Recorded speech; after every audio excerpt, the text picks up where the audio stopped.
Welcome everybody, welcome all our Torah Anytime viewers. Tonight we are learning Le'ilui Nishmat to Avraham ben Chaim Yehuda and to Yecheskel ben Avraham. Actually, there's also a Fuash Lama that we need to do. And just bear with me, I'm sorry, I completely did not remember this until now. Let me see if I could quickly pull it up. Okay, and the Fuash Lama to Nechama Bas Chaya Rivka. All right, now we can get started. So, tonight, Be'ezrat Hashem, we will be dealing with the topic of honesty and trust. Now, we know that honesty and trust is very, very important. This is not something new. Everybody's well aware of this. In fact, also in relationships, this factors in as one of the most important things that people put on their list. Maybe not initially, but once people get to know human personality, they realize that honesty is extremely, extremely important. Now, when the idea of trust and honesty in a relationship falls short, that becomes a very big problem. I had somebody that came over to me, and I sent them to a therapist, and they had this issue with trust. And the therapist said that trust is something very interesting. Trust is a very, very if there's no trust in a relationship, it's very, very difficult to build it up. And this therapist didn't even want to deal with it. He says and that's how you know sometimes that there's honest therapists where they say certain cases they won't take. Not just everybody that's willing to pay, they take in. So I said, trust is a very, very big problem if there's a lack of trust in a relationship. Obviously, it depends on a whole bunch of factor of reasons, and sometimes it's an easy fix, sometimes it's a mediocre fix, and sometimes it's a very, very difficult fix. In this particular case, it was a very, very difficult fix.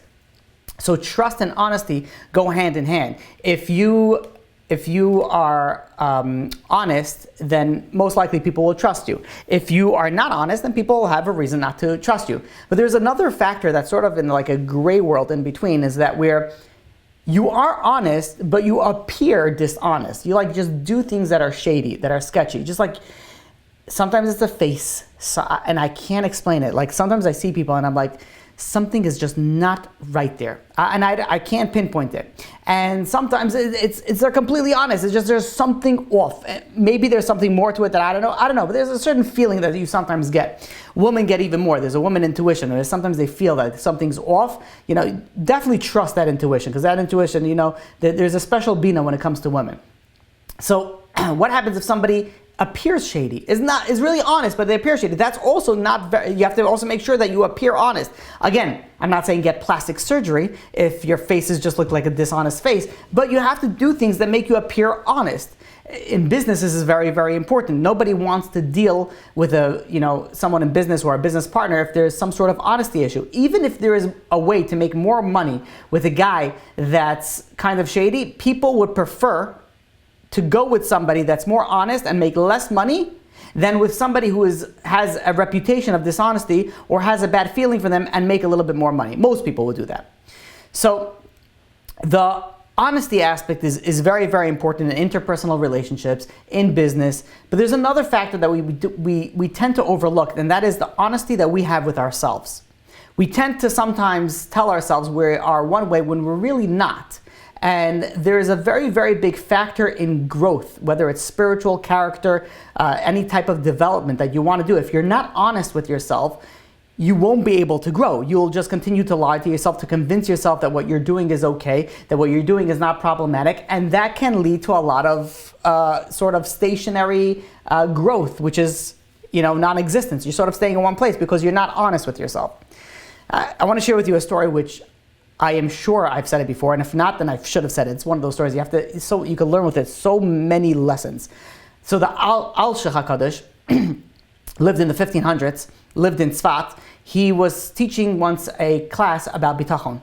And there was a simple Jewish wagon driver that was passing by the Beis Medrash. And he heard that the Al-Sheikh HaKadosh, the big tzaddik, the Al-Sheikh, is going and teaching Torah. So he said, let me catch a few words of Torah. Not like nowadays, unfortunately, you have to convince people to come and join a class. There, they went and they were jumping in the opportunity. They were working from the morning till the sunset. And here they had an opportunity. He had a few minutes. He ran to hear the Al-Sheikh HaKadosh. So he goes over to the Al-Sheikh HaKadosh, and he listens to the class, and the class he's speaking about Emunah and Bitachon. And the Asha goes and says that Hashem, HaKadosh Baruch Hu, can support anybody without you doing anything. There's no need for you to do any action on your part. You could sit and you could learn Torah. You could sit and say and pray and daven and do all your spiritual growth, and HaKadosh Baruch Hu will go and will support you. And of course, this is going according to the opinion of Rabbi Shem Bar Yochai. We're not going to get to this. We'll get to that in a different class, B'ezras Hashem. But he goes and he decides that he's going to listen. He's like, wait a minute. This is the Ashal says I don't have to work. Why do I have to work? I'm a wagon driver. Why do I have to schlep in the morning? And then I'm schlepping all people every back and forth. Let me just sit and learn. And HaKadosh Baruch Hu will send me the money. So he goes home that day and he instead of continue working, he goes home, opens up a Tehillim and starts saying Tehillim. His wife, his family is sitting there, is looking at him. He's like, what is it? He's like, okay, you know what? Maybe he had a long day, wants to say Tehillim. They don't say anything. The next morning, wakes up early as usual, goes to pray as usual, and then instead of going straight from the synagogue to work, he comes back home. And, his wife looks at him, but she doesn't say anything. And he goes and he sits down on the table, opens up some Gemara, and he starts learning. An hour goes by, 2 hours go by, 3 hours go by. The wife goes and says, my dear husband, are you planning on going to work anytime soon? Is it today some sort of legal holiday? The 500 years ago, whatever legal holidays they had. And is there a reason why you're not going to work? He's like, yeah, no. I was like, I'm done with work. She's like, what do you mean you're done with work? We need money to survive. And he's like, yeah, we don't need that anymore. And she's like, no, we do need that. Please go to work. And he's like, no, listen. He says, I went to Shiur Torah, and I heard the Al Shach HaGadosh going and saying that you don't need to work. You sit and you learn, you do your spiritual growth, God will take care of everything. And how's the wife going to start arguing with the Al Shach HaGadosh? She can't argue anything, so she doesn't say anything. They had a few, gold coins saved up. So a day goes by, 2 days goes by, a week goes by, and finally they are running out of their money. And the wife goes over to the husband and says, hey, listen, I appreciate your spiritual pursuit, but we don't have any money left. He says, so far Hashem didn't send anybody knocking on our door, sending us the money. What are we supposed to do? And he said, listen, I have a horse. I don't need it anymore. I plan on sitting and learning. Sell the horse. Let's go sell the horse and use the money to go and support.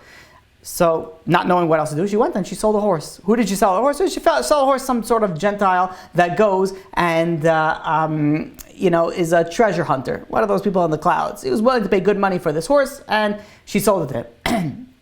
So he takes his new horse and he goes looking for a certain treasure in a faraway place where he wanted to go for a very long time, but he didn't have the means of the transportation.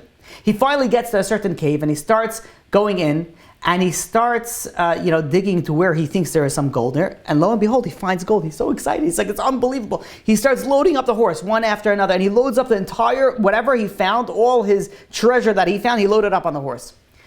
And the horse is loaded, ready to go, and he's like, you know what? Let me just do one final check. Maybe I missed something. You know how it is. So if you go and you find the gold coin, he says, you're searching that entire area because maybe I found something there.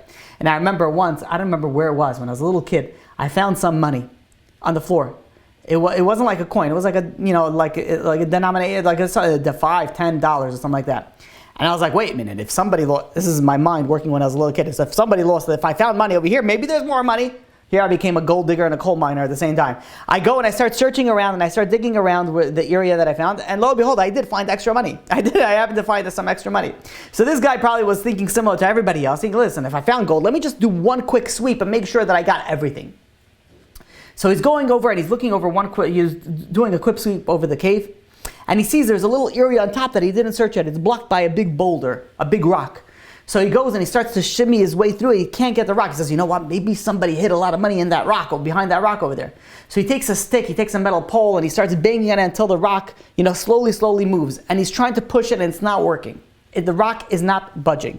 Until finally he takes his hands and he grabs hold of the rock and he puts his feet on the wall. He's like hanging by it, trying to pull the rock off. And it's not falling off. Until finally he feels it wiggling. He's like, it's happening, and it falls. It comes off. But the problem is, he comes down with it. And the rock falls right on his chest, and it was a huge rock, and it just crushed him. Died on the spot. Meanwhile, this poor horse, is sitting outside. His sacks is filled to the brim with gold, and he's sitting over there. It's getting dark. Nobody's coming back. He's not tied up. He's just waiting for his owner. No one's coming. So he figures, you know what? He's going to start walking. He's going to stay over here.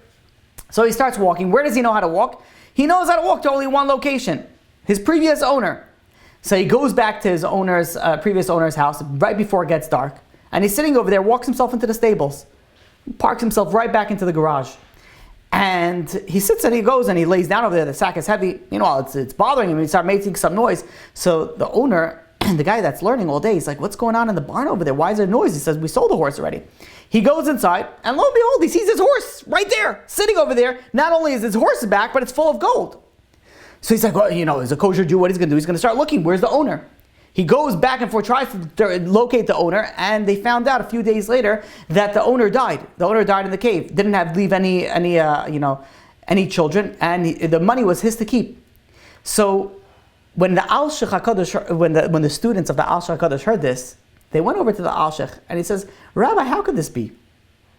How could this be? He says, we have here a simple wagon driver. He came to one class. That's all. One class. He came to one class. Listened to a class, a topic about Emunah, about the bitachon, and he went and he lived by it. And Hashem rewarded him. Not a week goes by and he's already a multimillionaire. He says, Rabbi, we've been sitting by you for years, listening day in and day out to your Emunah and bitachon and all the other classes that you're giving. Where's our millions? Where's our sack of gold? So the Al-Sheikh HaKadosh goes to them, and he says, this wagon driver, he's a simple Jew. He comes into the class, he listens to the topic, he sees the rabbi speaking about a topic, he trusts the rabbi, he believes in the Torah, so he says, listen, this is what it is. It went straight to his heart. But went straight without any doubts whatsoever. But you, my students, he says, you guys are lamdanim, you guys are smart. I say something, so you analyze it. But then you have questions on it. And it brings you doubts on it. And you wonder, is it really true? How could it apply? And if it could apply, how could it work? And if it could work, how is it going to be? Maybe it's my sense. Maybe you have all these questions, all these doubts, all these lack of emunah and bitachon. So hence, your bitachon was incomplete. And if your bitachon is incomplete, you didn't get this reward. Bitachon, emunah and bitachon means that you have complete reliance on God. Nothing else. This simple wagon driver heard something, believed it, took it to his heart, with 100% certainty, he knew that it was going to happen. He had a level that he goes to students that you, who have been studying for years, don't have. Isn't that crazy? Isn't that a crazy thought? You think about it, like we're learning, and sometimes somebody could come in, and you could be studying something for years, and then you have somebody who just hears an idea, internalizes it completely different than you, and soars to such a higher level than you ever did.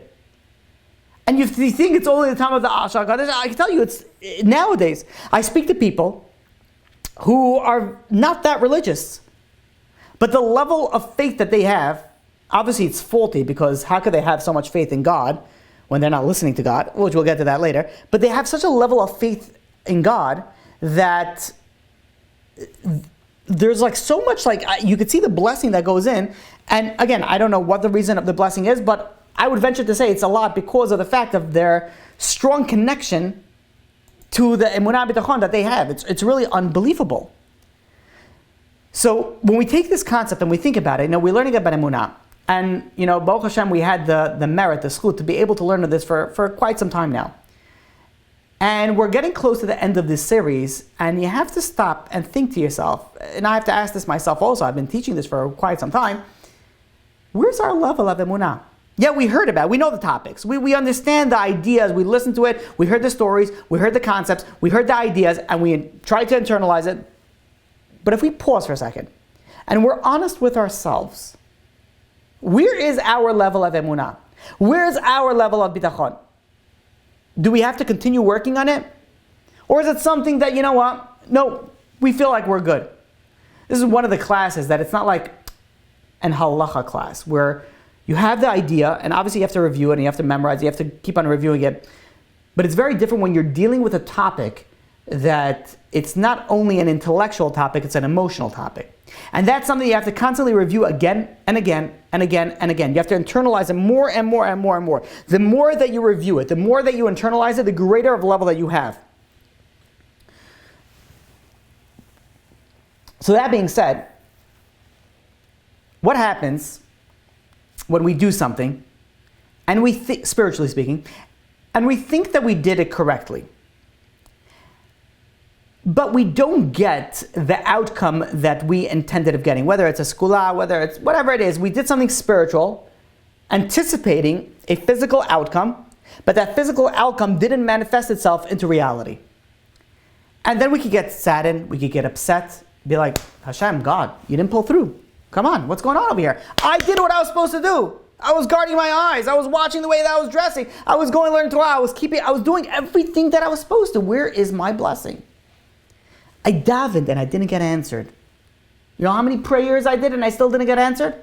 I gave tzedakah, but I didn't see a blessing. Where's the blessing? I was promised a blessing. I don't see it. So I want to share with you a story. This is a story about one of the richest Jews in the 20th century. His name was Rav Moshe, and he was known in the secular world, Paul Reichman. He lived in Toronto, Canada, and he lived from the year 1930 to 2013. He was born initially in Vienna, Austria. I want to bring you back to tell you what type of person this person was. He was born in Vienna, Austria, and during World War II, his family fled to Paris. They ran away to Paris, and from there they ran to Morocco. They lived there for quite some time. I believe it was 15 years. And then he went and this Moshe Reichman went to learn in England under Harav Schneider in a yeshiva called Toras Emes. And during those times, the yeshiva suffered great poverty. They didn't have the basic necessities. They didn't even have food to give to the students, to the Bachar. The students were starving. They were hungry. So the Rosh Yeshiva, the rabbi, the head rabbi of the yeshiva, went over to one of the bakeries that had kosher bread.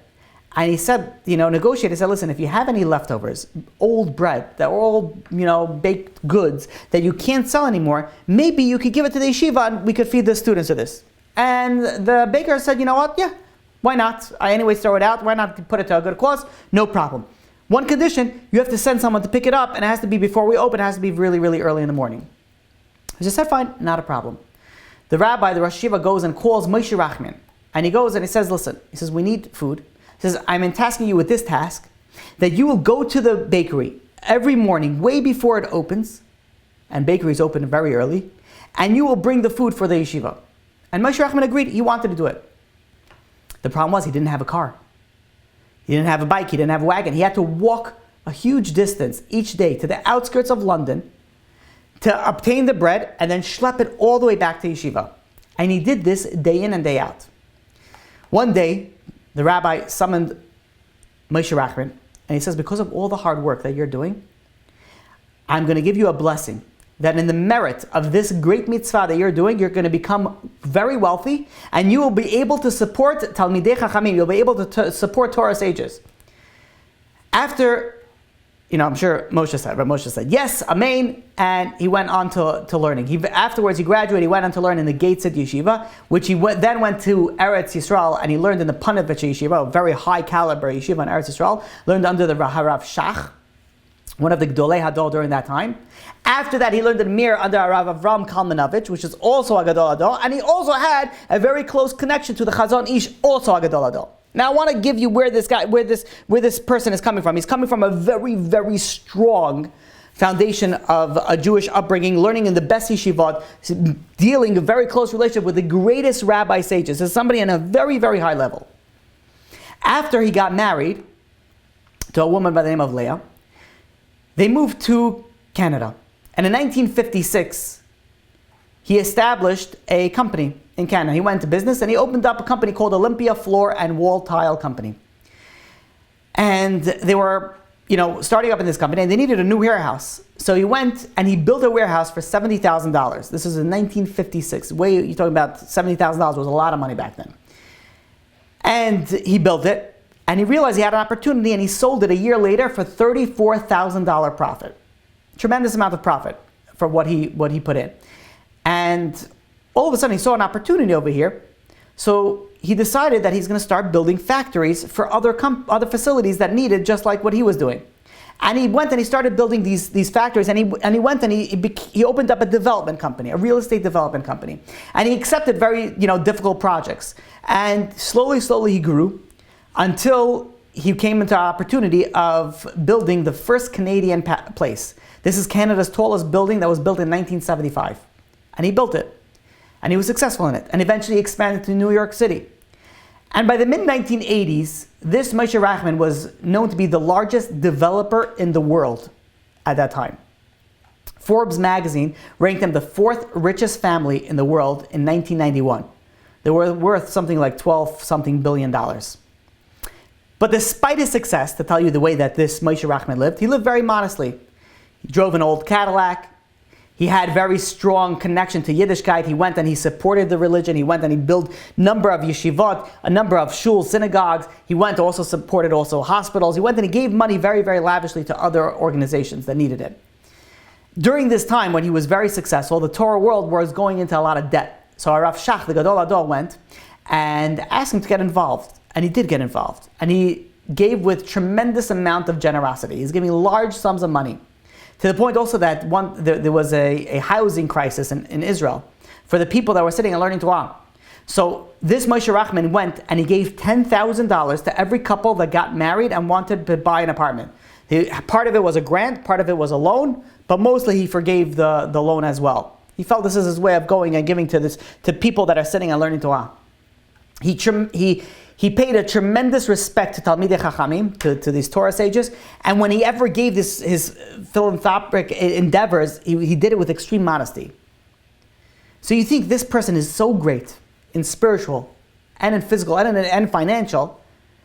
The only path for him is only for success. Look at it, he's only doing the best.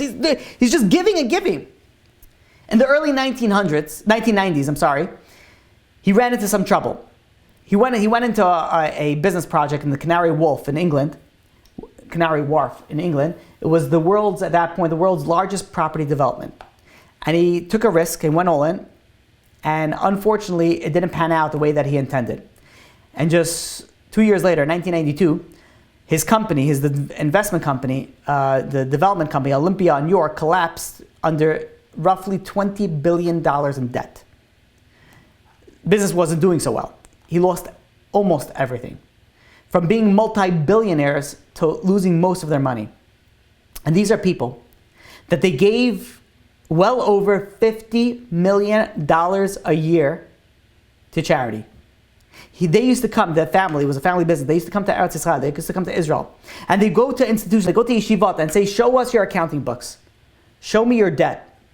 If you have a way of planning not to stay in debt anymore, I'm going to cover all your debts. Right here, right now, I'm writing you a check, I'm covering all your debt. You know what that is? And not just in one place. They went from place to place to place, covering all people's debt.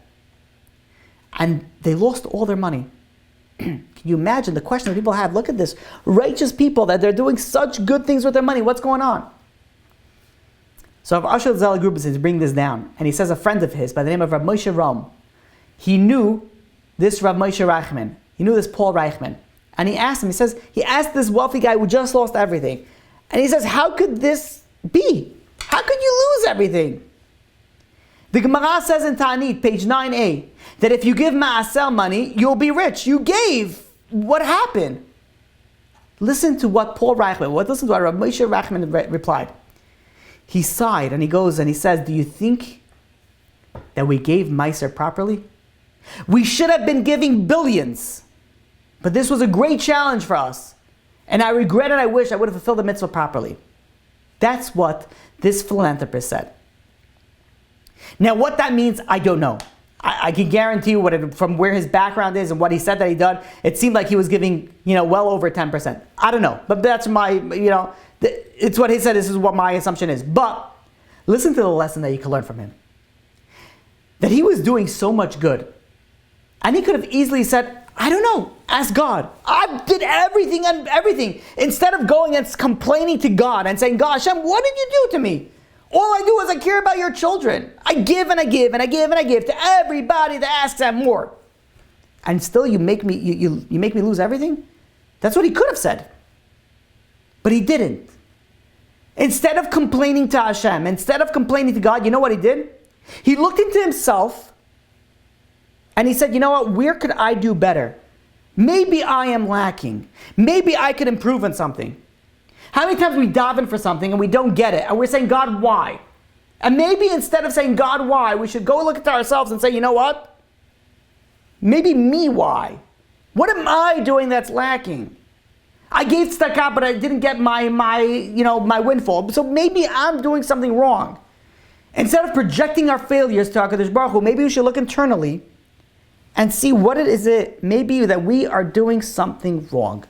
Maybe we could improve in some way, and maybe it's us and not HaKadosh Baruch Hu, not the Almighty. But going back to the story doesn't end there. Despite the setbacks of the Reichman's family, they were able to successfully rebuild a small portion of their empire. They ended up becoming partners with George Soros, Lawrence Tish, and Michael Price, and they were able to rebuild, quite a nice fortune after that. Not to back to where they were before, but they were able to go and to rebuild it. Now, I was thinking about this story, and again, I'm only thinking, I don't know HaKadosh Baruch Hu's cheshbonos, but who knows if really he was intended on losing his entire fortune. And that was really the way that he was intended to live on for the rest of the days. But instead, HaKadosh Baruch Hu saw the way that he responded to his difficulties. HaKadosh Baruch Hu saw the way that he responded to his tests. How he responded to his losses. That instead of projecting it onto somebody else or some other being or some other entity or God, he said, maybe it's me. Maybe I could do something better. And maybe, just maybe, in that merit, HaKadosh Baruch Hu says, you know what, if you think that way, I'm going to send you back some money. How many times in our life that we fall through something and we feel like we shouldn't be here? We feel like we gave so much to others. We feel like we grew so much spiritually.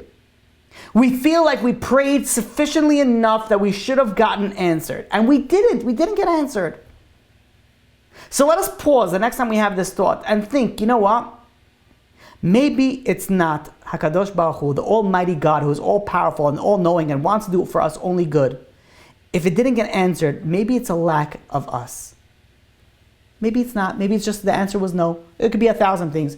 But instead of putting the blame and taking the fall and saying, you know what, my prayers are not worthy, this is not worthy, there's no point in me going on. Let us pause for a moment and say, you know what? No, let me continue. Let me continue what I'm doing, but now let me increase it. Let me change in myself and let me go even a step further. There was once a peasant who was working in a post office. He went to a post office. And he wanted to mail a letter. And he put a stamp, did the whole, went through the whole process, put the return address, put the direct address, put a stamp. He goes into the teller and he says he wants to mail this out. The teller looks at the envelope. It was a fat envelope, it was a heavy envelope, and there was one stamp. And he says, listen, the envelope, that you need more stamps for it. The envelope is too heavy. So this peasant goes and he starts laughing at this teller. And he says, listen to the words that are coming out of your mouth, you foolish person. You want me to put more stamps on it? It's going to make it even more heavier. He says, if anything, I should take off more stamps so that you go and it'll be lighter. The Gemara goes in Gittin, on page 7a, it goes and says that if one's money is tight, if one's not making enough money, what should he do? He should give more tzedakah, give more charity. The question is, what are you talking about? Just the opposite. If I'm going and I'm running tight on money, I shouldn't give more to charity. I should keep more myself because I need it.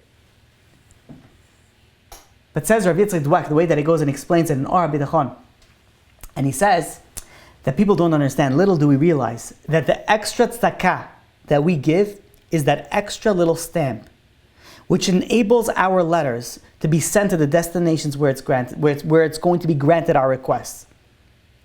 So sometimes we think of something that is backwards, like I prayed, I didn't get answered. I gave charity, I still didn't get, I'm in a tight spot. And we think the correct response is what? To step back. But really, if we're honest with ourselves, and we think about it, then we can really see that there's ways that we can improve, and instead of falling back, we can push forward. The Paravich Rosh Yeshiva, Rav Yosef Shalom Kahneman, was once the yeshiva was in tremendous amount of debt, and even the supplier said there's no more deliveries to the yeshiva. We can't. We're done. So he decided he's going to make a fundraising trip. He went into he went on a plane to America, and one of his close students over there went and tried to gather in a bunch of wealthy donors and put them into a large hall where he would be able to go. He's a very amazing orator. He would be able to speak very well, and hopefully he will motivate the people to go and support the yeshiva and bring them out of debt and be able to pay off his all his suppliers so they continue sending the food and everything else that they needed for the yeshiva. So he lands in America, and they start driving to this hall. And as they're driving to the hall, the Rosh Yeshiva, Rav Kahanim, he goes and he sees there's a very big Magen David, the Star of David, right in the front in the parking lot of this hall. And he goes and says, what is this hall? So they said it's like a synagogue. He says, what type of synagogue is it? Something looked a little off then. And he said, listen, this driver told him this particular synagogue is a conservative synagogue, but there's a hall that's separate from the shul, from the place where they pray. And he says this hall is a kosher hall. Many people make weddings over here. Everything is kosher. And the rabbi goes and says, it's very nice that everything is kosher, but I'm not going inside. And, his student comes over to him. When he hears that he's not going inside, he says, Rebbe, he says, there are a few hundred people waiting for you, waiting to give you money. It's going to help your yeshiva. You got to come in. The rabbi says, I'm not coming in. He says, my yeshiva is not going to be kept on going by this means. He's like, it's a conservative shul. You're like, you can't do it. He says, nothing doing. So his student goes over to him and says, Rabbi, he says, these donors constantly give to the yeshiva. If I tell them you don't want to come in, they're going to be so angry, I won't be able to go and gather them again in the future. He says, you're going to lose them not only for now, you're going to lose them for the future. The rabbi still refuses. I'm not breaking on this is my beliefs, I'm not breaking on my beliefs. So during this time, they're going back and forth. Somebody else went and entered into the hall, and they took the microphone and announced, gentlemen, tonight's meeting is canceled. He says, what, is everything okay? Is the rabbi okay? He's like, no, the rabbi's right outside. But he's refusing to enter on the grounds that this is a conservative synagogue, and this is not appropriate, and he's not willing to enter. He says, however, we will reschedule, and we'll send you all the invite for the other location. And they rescheduled the meeting, and out of respect, some of the people came, but some protested and said they said, no, we're not coming. What is this? You're not coming in. We came out to you. You're not coming. We're coming here to give you money. You don't even come to the show. They were very upset. They didn't want to come. The many people, though, that did come, they were very impressed with the rabbi's integrity. And instead of going and giving them a certain amount, they went and they gave even more generously. Some people didn't show up. But the rabbi didn't lose anything out of it. As we know, the Panovich Yeshiva still stands to this day. We have to go and we have to know that we're honest with our beliefs. You see here, the Panovich Rosh Yeshiva, he had a belief. There was a lot of money on the line. There was so many reasons that he could have said, it's right for me to go in. Forget about it's right. It's a mitzvah for me to go in. I should go in. But he said, you know what? No. I believe in something. And if I'm honest in what I believe in, then I'm going to stick to my beliefs. I'm not going to go and I'm not going to change it because I have some other way out. If this is right, then this is how I'm sticking to it. And that's it. I remember hearing this, from a rabbi who was also a businessman. I remember hearing the story way back where there were two people that were in a business meeting, two religious Jews. And there was, they met with a whole company. And one of the women wanted to go and, after the meeting, they wanted to shake the people's hands.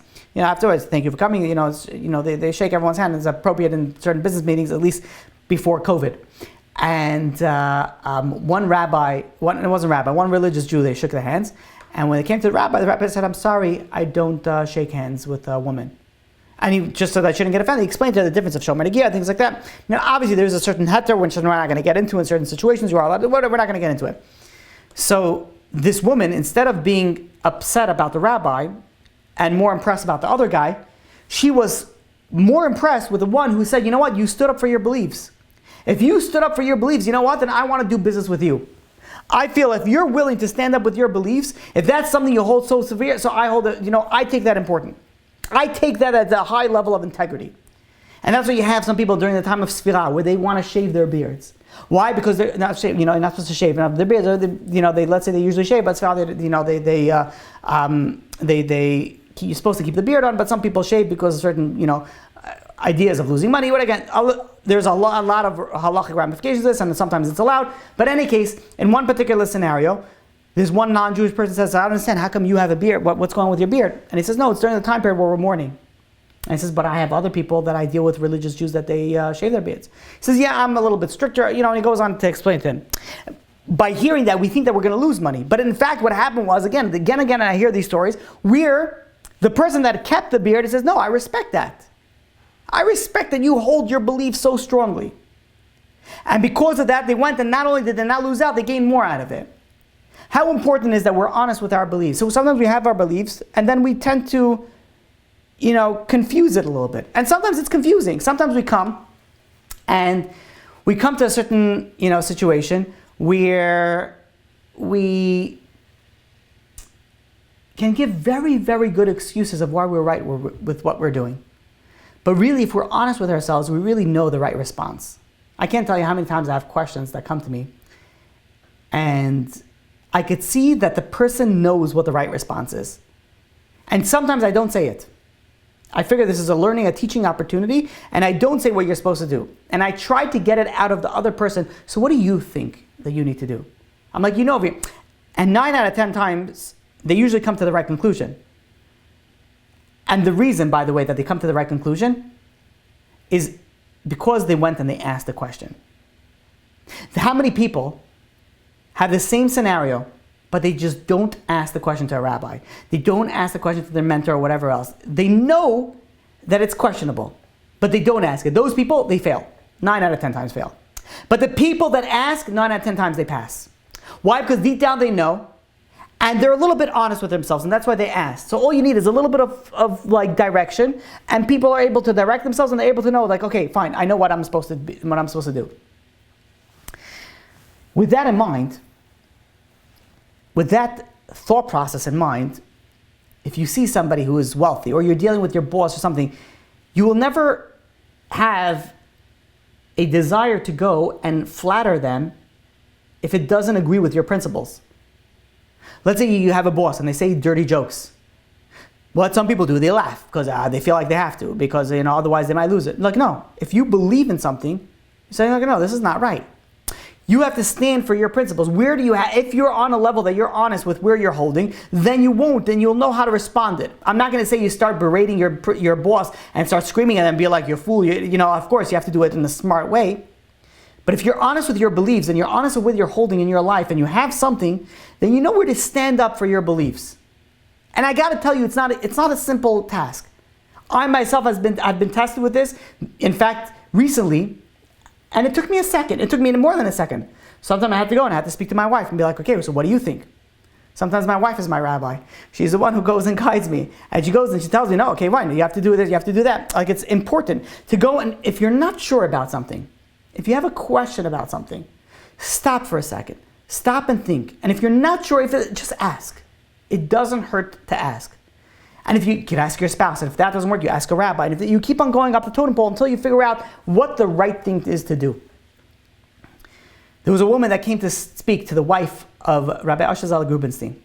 And she worked in this religious office, in a Haredi office in Eretz Yisrael. But this office, they spoke a lot of Lashon Hara. They spoke a lot of speech that you're not allowed to speak about. Speaking bad about other people. So she went over to speak to the wife of the rabbi and said, listen, she went and she specifically wanted to go and work in a religious environment, in a Haredi setting, so she'd be able to keep halakha. She says, but now we're dealing with Lashon Hara, what's supposed to do? So they brought this question to the rabbi, and the rabbi said, he went and he told them the severity of Lashon Hara. Lashon Hara, people don't realize, it's an Isur D'Oraita. It's a biblical prohibition. It's just like stealing or eating pork, you're not allowed to do it. But the rabbi said, listen, I don't want to tell her to give up her parnasah, her livelihood. Let her go and speak to her rabbi. Let her speak to her rabbi. So she went. Who did she speak to? None other than my Rosh Yeshiva, Rabbi Chaim Pinchas Scheinberg. Passed away in 2012. She went over to Rabbi Chaim Pinchas Scheinberg, and she told him the question. So the rabbi goes over and says, I don't understand why you're even asking this. He says, of course you have to quit immediately. What's the question? It's not even a question. You're sitting in an environment where it's not kosher, you leave. You leave. This is something that, for the rabbi, and it's something very interesting. The first rabbi that you went to didn't want to go into, he knew the right answer, but didn't want to say it. It's very difficult, by the way, and I agree with the rabbi's response. I would also have done the same exact. Of course, I don't. This rabbi, Rosh Hashanah Lubavitch, is a huge rabbi. I don't have to agree. He doesn't need my agreement. But what I'm saying is, I would have been on the same thought process. It would have came to me. I said, you have to go and speak to another rabbi. I don't want to deal with. That's something when you tell that you have to have big shoulders to have on. Rabbi Chaim Pinchas Steinberg had huge shoulders, not only literally because he had 150 pairs of tzitzit that he used to wear on him. He used to wear, this is my I don't know if I told you this, I'm sure I told you this before, my Rosh Yeshiva, Rabbi Chaim Pinchas Steinberg, he used to wear not one tzitzit. He used to wear anywhere between, depending on his age, anywhere between 75 to 150 pairs of tzitzit every single day. One on top of another, and then a bekach on top. And I saw him, he was shorter than me, and he would walk into the yeshiva, let's see if I could get it in frame. He was literally this wide. Literally this wide. And it wasn't because he pumped iron. It wasn't, he was pumping tzitzit. He had one tzitzit after another tzitzit after another tzitzit. And I once went over to his son, Rabbi Simcha Scheinberg, and I said, what was the purpose of this?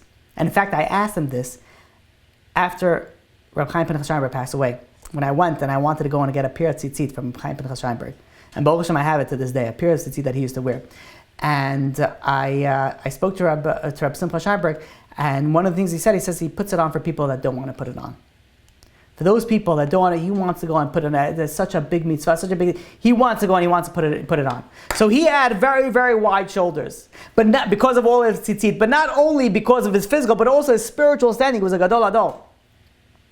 And he realized that something came to him. It was dishonest. No, what are you talking about? End of discussion. It's not even a question. It's usher, it's forbidden, it's done. It's done, that's it, you gotta go. And in many companies, you have bosses that go and they start bark certain orders about being dishonest, whether it's in finance and telling the client and the interest rate, or don't telling or rephrasing the interest rate, or different things, and people have to dance around it. But someone who believes in God knows that God is in charge.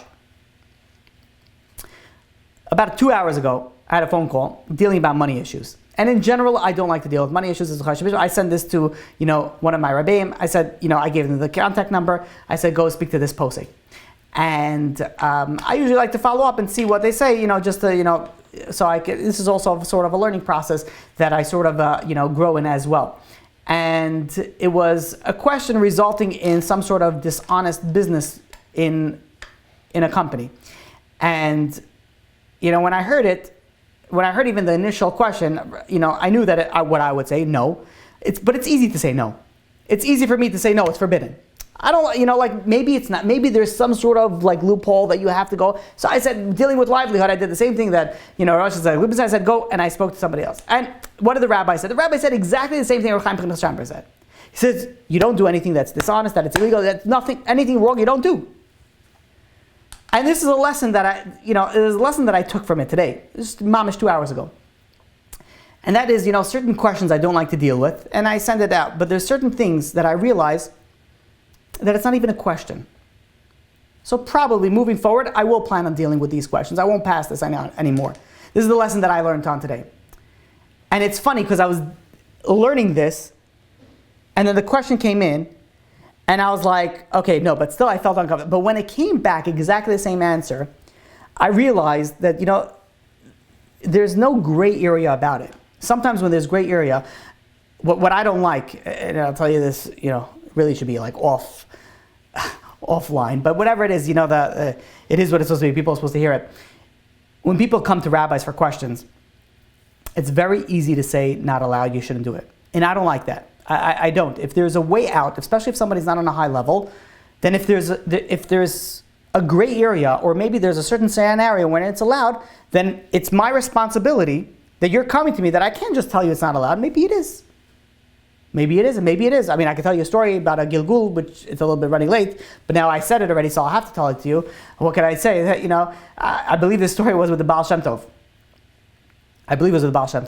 Going back, this was it was a green cover as a story with a book. I can't remember the name of it. Something about Gilgulim, stories about Gilgulim. And there was, I believe it was the Baal Shem Tov. He came over to a certain innkeeper, and this innkeeper had a son which wasn't 100%. It was a kid, and innkeeper goes over to the Baal Shem Tov. It was Erev Shabbos. The Baal Shem Tov was staying there for Shabbos and says, listen, I was about to shech this chicken, and I noticed, I started, and I see there's maybe a question if this chicken is kosher or not kosher. So the Baal Shem Tov says, why are you asking me? Why don't you go ask your son? I believe it was Baal Shem Tov. The rabbi said, why ask me? Go ask your son. And the son came up. The son was not 100%, was mentally disabled. And the son, and the innkeeper was like, he didn't understand. It was like, what? And Baal Shem Tov didn't say anything. The son comes in. He looks back and forth, and he starts quoting different things, which the innkeeper did never even realize that his son even knew about this stuff. And then the son goes and it says, kosher. And the Baal Shem Tov says, you hear? You see? Agreed. Fine, the innkeeper didn't say anything. It's kosher, the rabbi said. He goes, the next day, the son goes to sleep, this mentally disabled son, and doesn't wake up. The Baal Shem Tov was there, and the father goes over and says, what's going on? He says, what happened? How come he didn't wake up? What's going on with my son? So the Baal Shem Tov, I believe it was the Baal Shem Tov, goes and says, your son is a reincarnation of a very big rabbi. And he says, one time, he was paskening. He was, people came to him with a certain question about a certain chicken, and he said that this chicken was impure, but it was really pure. And really, it should have been pure, and he went, and this was a poor family, they didn't have chicken for the Shabbos, that Shabbos. So he had to come back. And when God puts us back in this world, God sets us up in a certain way that we be able to pass our test. We're going to have the test again. And we have an ability to pass it or fail it again, but this was his test. His test was to come back to this world. He was mentally disabled, but he came with such clarity when the question for his reason of being in this earth came into fruition. And when he came to the conclusion that was kosher, he finished his tafkid, he finished his rectification, his purpose of being in this world, and that's why he returned his soul to his maker. So we see over here, it's easy to say no, but you have to be very careful. Somebody comes over to you for a question. You can't just say forbidden, forbidden. You can't just say permitted, permitted. That's also not. You have to know, al pi halacha, what is the right thing to do. And you have to know that if it's not in your specialty, you have to go and say, give it to somebody else. I have had people that came over to me from other rabbis and said, he said it's forbidden. And I know for a fact it's not. And it's very, very, I would never speak against another rabbi, but it's easy to say forbidden. It's easy. And it's something that's in the gray area. Someone needs therapy. They go to a certain rabbi, says you don't need therapy. I strongly disagree with that. If somebody needs therapy, again, not everybody needs therapy, but if someone needs therapy, of course you got to send them to mental health. It's just like you take care of your body, you have to take care of your mind. Yes, there's other ways to go and take care of it, whether you're on a high spiritual level, but not everybody's on that level. And you have to know the person. And it's very, very uncomfortable to get involved in these types of situations. But you have to know it's not only about saying no. You have to know when to say yes. And if you're not sure, you go and you take it out. Don't go and put it on your shoulders. Do you have broad shoulders to say it on? I know I don't. I know if I have something that I know that's right, that's wrong, I say it. If not, I pass it on. It's a very, very serious thing when somebody comes and asks you a question. It's not a simple matter.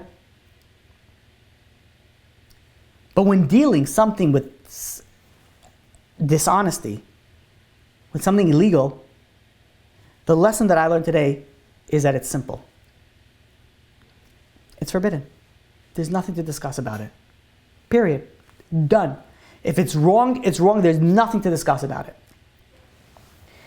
And the more that we realize that HaKadosh Baruch Hu is signing our paycheck, the more that we realize we don't have to dance around our bosses, our partners, or whatever other business ideas that go on. Also an important factor when thinking about this, when thinking about specifically in money, the Chavot HaLevavot goes and says, a concept that I speak about very, very often, that if you are supposed to make a certain amount of money, you are going to get it anyway. If you acquire money through bad or degrading means or illegal means, then you take what God has already decreed that you will have. Meaning that you'll get it, but now you'll lose out of spiritual and physical affairs or whatever it is that you're having. If you're supposed to get something, HaKadosh Baruch Hu can send it to you in the legal way. He doesn't need to send it to you in an illegal way. And, I've had people, I have even students, close students of mine that came to me, where their employers do not pay the commission to the employees. I had a student of mine that went and worked for a guy who was a multimillionaire, had a tremendous amount of money. and he was supposed to pay him a commission of $2,000. Not even a small amount, doesn't even blip on the radar. But for whatever reason, this guy is a little bit twisted, and I say twisted in the head, and when my student went and asked him for money, he laughed in his face. He says he refused to pay. I think in the end he got him money, but how long did he have to go and schlep it out of him? And it always boggles my mind. I'm like, how do these people sleep at night? How? Yeah, people that go and they straight up, they take people's money for investment, and they go and they keep it for themselves, Ponzi schemes, whatever it is. I'm sure you're familiar with that.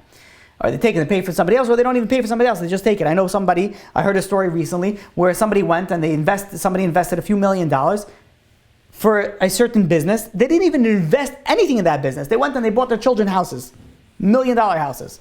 That's what they did with the money. How do these people sleep at night? How? Like, I have a, like, it bothers me. Like, I remember I was talking to my neighbor, and I asked him this. I'm like, he's in the business world, and he deals with a lot of very, very wealthy individuals, and he has also come across some sketchy people.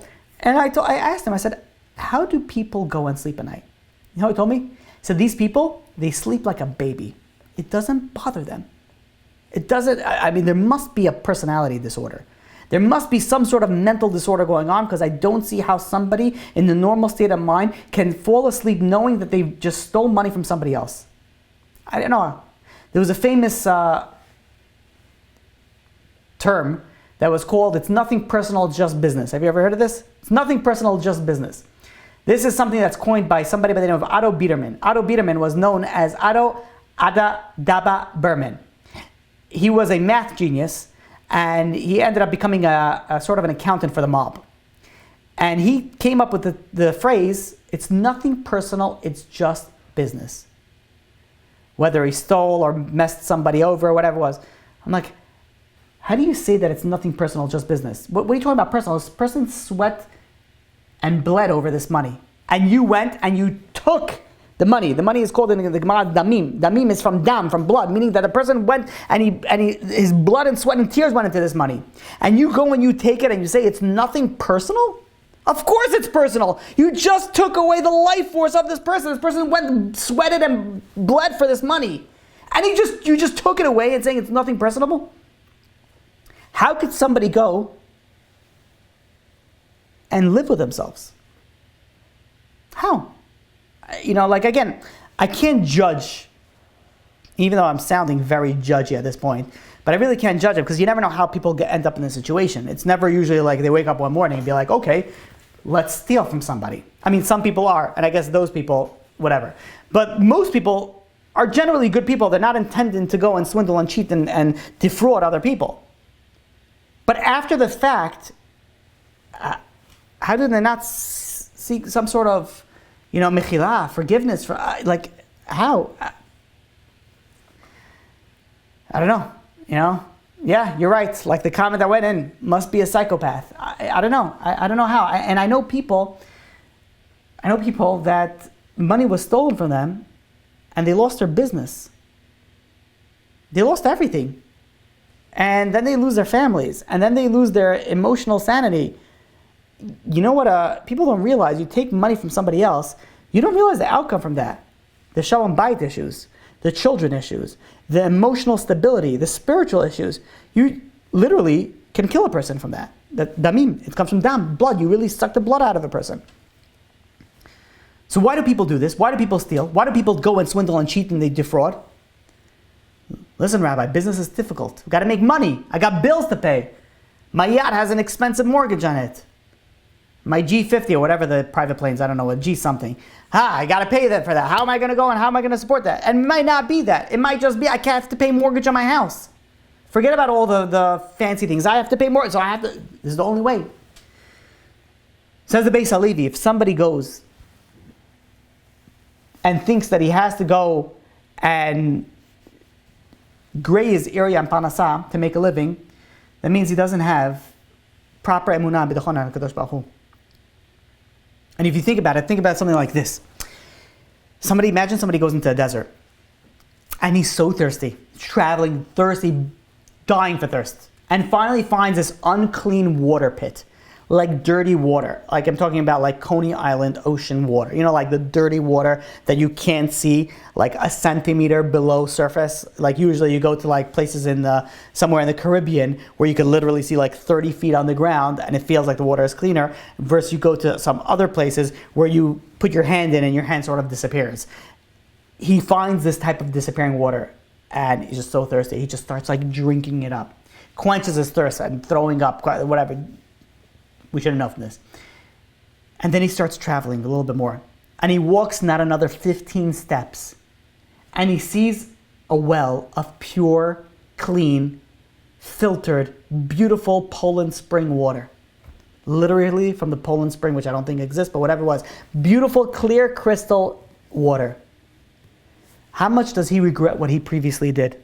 Drinking up all that filthy, disgusting water. It's the same way when somebody goes through life. And they live through life through defrauding, through sketchy means. If only they would have realized that HaKadosh Baruch Hu would have given them those things in the kosher way. Whether it's your pleasures in your life, whether it's your desires in your life, whether it's your interpersonal relationships, everything was going to come to you in a kosher way, but you went and you took it out in a non-kosher way. You know what's the biggest kicker after 120? HaKadosh Baruch Hu is going to show you. He said if you would have just waited another 15 steps, you would have seen that you would have gotten everything that you wanted. Everything that you wanted. And so you have a lot of people that they go through some sort of financial difficulties. And they blame their bad fortune on evil eyes, or it's bad luck, or maybe X, Y. How many times have I sat with people and they say, Rabbi, I have an evil eye and that's why I'm not successful. And I'm like, okay, I'm pretty sure about this, but let me ask you, do you keep Shabbat? They're like, no. So I'm like, forget about the evil eye for a second. Like literally, forget it. You're like dealing with somebody who has a gunshot to their heart, and then they have a cut on their finger, and they go to the doctor and be like, I'm dying in here. Can you please help my cut? And be like, they'll be like, well, hold up on the cut. You got a gunshot wound in your heart. I don't know how you're alive and how you're walking. It makes no sense. Like you're breaking Shabbat. How are you walking? You're like, that's where you feel the problem is? That's where you got to the point to be like, no, yeah, it's because my neighbors are jealous of me. Well, if your neighbors are jealous, then maybe get off TikTok, maybe get off Snapchat, maybe get off Facebook, maybe get off Instagram, and stop showing off the Lamborghini that you once rented 17,000 years ago for all the money that you had in your bank, and maybe they won't be jealous of the fact that you can't put gas in your Toyota Corolla. Maybe stop showing, maybe that's the reason, but forget about that. Keep Shabbat. You keep kosher. Sit and start dressing modestly. I had a woman that came over to me once, in a point that she was just completely immodest, coming to speak to a rabbi. I'm like, where do you think your problem is? They're like, no, because you see what happened is that I got this certain I got this evil eye, and I'm like, in the nicest way possible. There's something wrong with this picture. All right, and let's play that game from highlights. Now, you guys remember highlights? What's wrong with this picture? Like, what's wrong?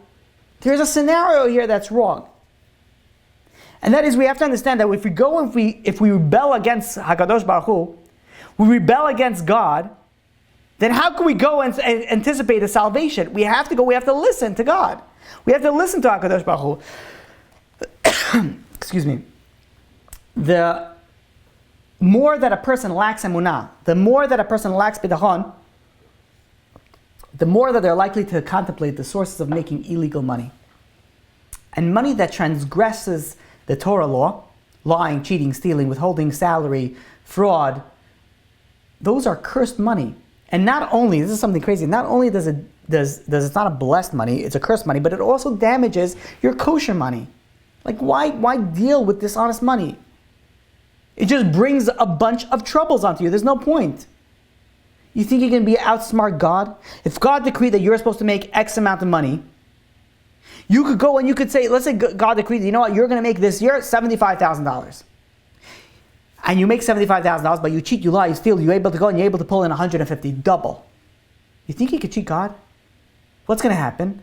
There's going to be a lawsuit. There's going to be a medical expense. And at the end of the day, at the end of the year, you're going to come netting out exactly what you were supposed to net. I had a friend of mine that was, this is growing up. This is when that, years back before I am who I am today. And he was doing sketchy things. And he was making a lot of money. And it was unbelievable. He was making a ton of money. And all of a sudden, unfortunately, things caught up. And there was lawsuits. And there was a lot more than just lawsuits, which I don't want to get into. There was a lot more problems that came up. You're not smarter than HaKadosh Baruch Hu. If God wants you to give you something, He can give you something in a kosher way. All the tricks in the world are not going to help what was decreed on Rosh Hashanah. And not only that, is that if you go and you steal, you cheat, not only do you lose that, but you also get punished for that.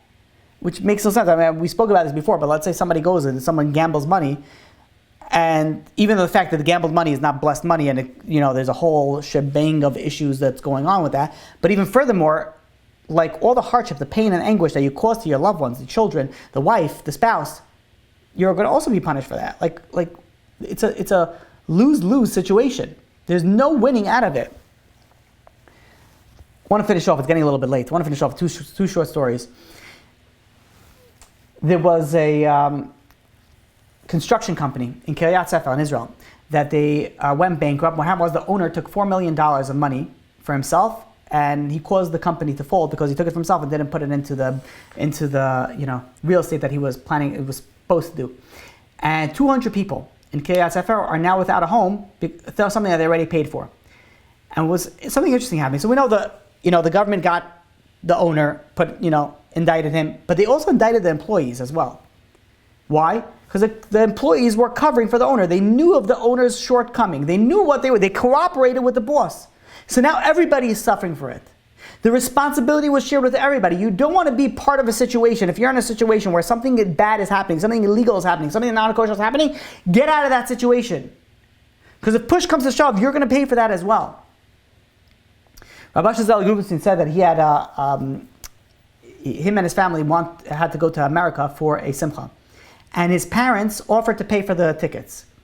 And back then there was a company called Olympic Airlines. And they were offering very cheap tickets for students. At that point in time, the rabbi was married already with a few children, and he was teaching at the time. And he did not consider himself a student. But the travel agent said, it doesn't matter. It says Olympic Airlines told all the travel agents that they do not care who the person buying the ticket was. If they said they were a student, they would have received the discount without any question asked. That seemed pretty enticing. So he went, and he wasn't sure what to do, so he went and he asked his rabbi. He says, what am I supposed to do? This is Rabbi Binyamin Zilber, Rabbi Hatzadik Zilber. And he asked him, can I utilize this loophole? So he told him, the rabbi told him, he says, there's no such heter, there's no leniency as a lie just because they will accept your lie. Just because they will accept it doesn't mean that you're allowed to do it. People come to me. I've had so many students, unfortunately. Now I hope that they're better off and they stop doing this. But, it came from a secular background. And it was popular in the circles to do some sort of insurance scams. But Rabbi, you don't understand. The insurance company knows that we're going to do it already. They anticipated. They even made sure and they put it in, blah, blah, blah, blah, blah. All the reasons. I'm like, it doesn't matter if they send you a letter and said, please steal from us. You're not allowed to steal. That's it. It's period. There's no other questions that are asked.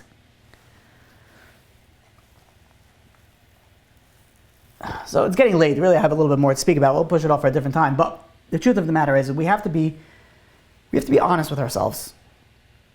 Honesty is super important. Trust is super important in relationships, in business, and everything. But just as important, if not more, is honesty with ourselves.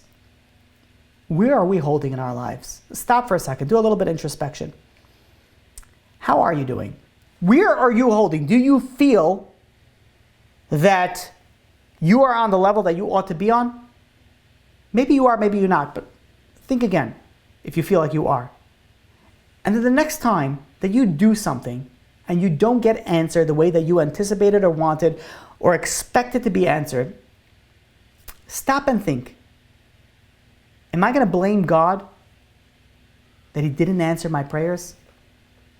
That I didn't get my promotion? That I didn't get X, Y, and Z that I wanted to and I desperately, desired for it and I really deserve it?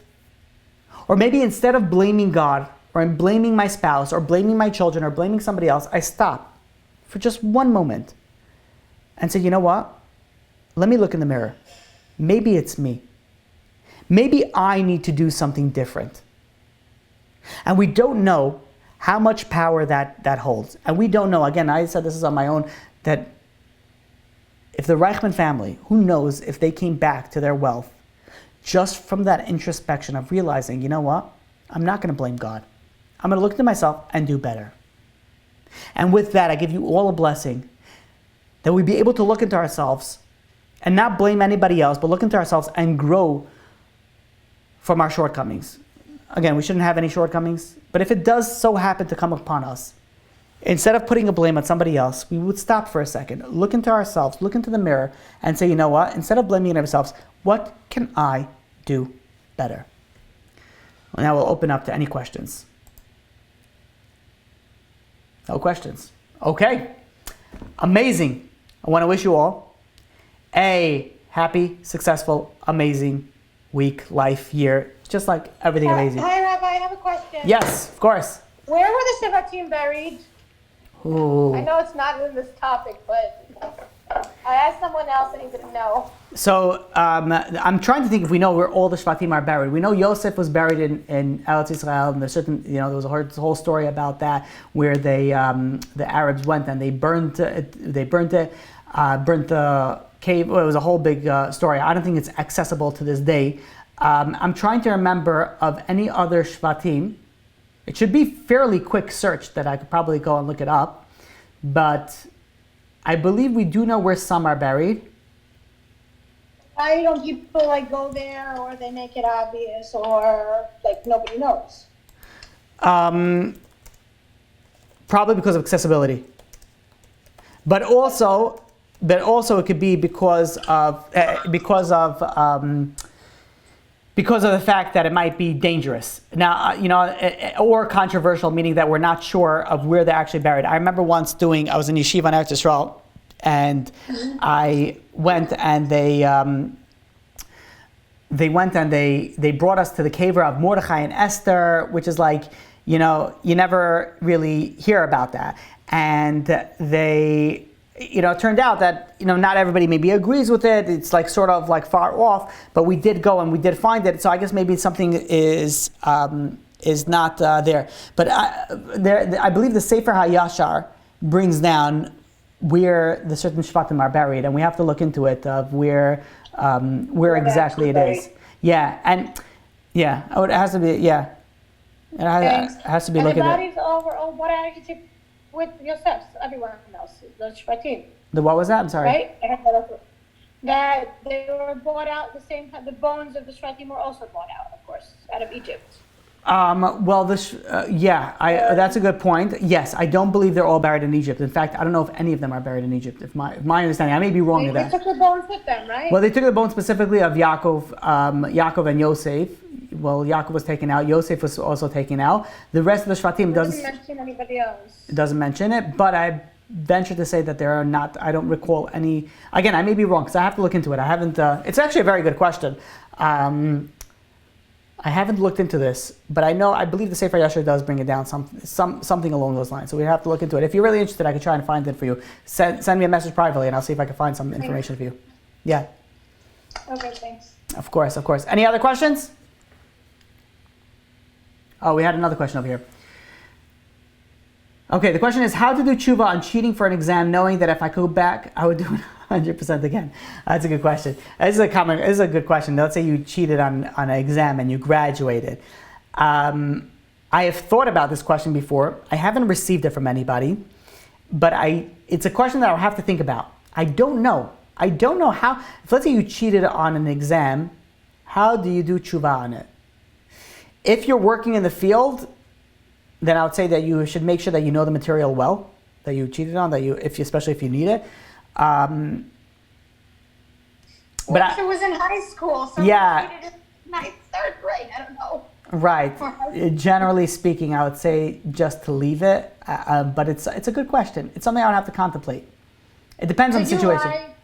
Can you lie to the government about your income to get health insurance for free, or that's considered still lying? No, yeah, you should not lie to the government to get health insurance. I know that's a common issue, and I know it becomes problematic, but you should not lie to the government to go and get something, even though it's problematic. Again, there are legal ways to do something, and there's illegal ways to do something. If it's legal, then it's allowed. If it's not legal, then by no means are you allowed to do it. But how do you know if it's legal or not? These organizations do it for people all the time. So that depends on if the organizations are doing it. Again, I don't know. It's a little bit of a vague question of what they're doing, but some things. What they're doing. Sometimes it is legal, and again, I'm not a specialist in this field, but there are companies. I have a friend of mine that has a company that does this, that he gets people Medicaid. But there is something called like a pool trust, which is a legal way of doing things, from my understanding, where you have certain money in your bank, and you can't have certain money in your bank and have Medicaid at the same time. So they put money in a pool trust. From my understanding, and I'm not a maven in this fully, but from my understanding, that is 100% legal. So what they do is they take the money and they move it to a pool trust, and then now the person is eligible for the insurance. So assuming that it's legal, again, I'm not a specialist in this, but from my vague, recollection of a conversation that I must have had 5+ years ago, I believe that it was legal, and I believe there was nothing wrong with it. Again, if it's along those lines, then it's fine. But if you go and you're making $300,000 and you're writing on the government paperwork that you make $25,000 and there's nothing to lie about it because you want to go and get Section 8 and all that thing, obviously that's very, very, very, very, very problematic. And it could also result in a Chilul Hashem. Thanks. Okay. All right. Oh, here's a follow-up random course. Yeah, I would probably say, I would have to look into it, but my initial gut reaction is, what can you do? Like, you're going to call your teacher and be like, hey, by the way, I don't know. Yeah. Let's talk it offline, because it depends more of a thing. But it's a good question, and it has to be dealt with on a case by case. I don't want to give a straight out answer. What about lying if you get vaccinated to get somewhere? No, that's a problem. That's a big problem. That's also sakanas nefashos. That's a great question. That people go and they get fake documents that they got a vaccine so they can get to certain countries or certain places. That is, I never saw a Chuva about it. My initial thought for that is that's very problematic. Not only because it's lying, but also because of the fact that you're putting other people at risk. Because if you're vaccinated, you're less of a chance of being a carrier, from my understanding. And if you are vaccinated, then you're putting people more at risk, where the government is trying to go and prevent that. So that can be very, very problematic. Again, more looking into it has to be done about it, but I would strongly, strongly go against it. So follow up to that. If you already had COVID and it's all political, right? So that, first of all, if you have COVID, it also depends on your antibodies. And that is also a big factor, that if you had COVID a year ago, your antibodies are probably pretty low. So it all depends on that factor as well. Even if you had COVID, this is a good question. If you had COVID and you lied about saying that you're getting a vaccine, I would still say it's problematic. Put it this way, it's illegal to do that. And I'm wondering, if my memory serves me correctly, I believe somebody got caught for doing that, and they're being sentenced for many, many years in prison, or has a possibility of being sentenced to many, many years in prison for selling documents that says that you are vaccinated when you're really not. So even though it's political, if it's illegal, you cannot do it. Federal crime, yep, thank you. So yeah, strongly recommend, big no-no. It's better that you don't go to that location than lie, even if it's for a mitzvah or whatever it is. Okay. Looks like that was all the questions, right? Thank you all for joining, especially tonight. That was a small crowd that joined us on Zoom, which gives us opportunity. We have to say that everybody is welcome to join, especially our women class on Zoom every Thursday night. Every woman is welcome to join us on Zoom on Thursday night to hear the live class. If you want to, you can reach out to me at rabbizitron@torahanytime.com, and I could send you the link to the WhatsApp group so you can have all the details of the information. But because we had such a small group, and for all you that did join, I want to give each and every single one of you a special blessing, that I really can't do these classes without a live view. I have a hard time speaking to myself. Baruch Hashem, it hasn't come to that. But I want to give a special blessing for all those that did come, that HaKadosh Baruch Hu should give you a tremendous amount of bracha, hatzlacha, siyata deshmaya, parnasa, shalom bayis, and just you should have the ability to continue not only growing for yourself spiritually, but also helping other people's grow. Because I want to tell you that by the fact that you came to the live classes, it helps the class. The class becomes better when there is people involved in it. So each one of you are part of this shiur Torah, and any benefit that comes out of it, it's also your zchut as well. So I want to thank you for being part of it, and hopefully to see you in the future classes as well. Thank you all for joining. Have an amazing, amazing week. Shabbat shalom l'kulam. Thank you.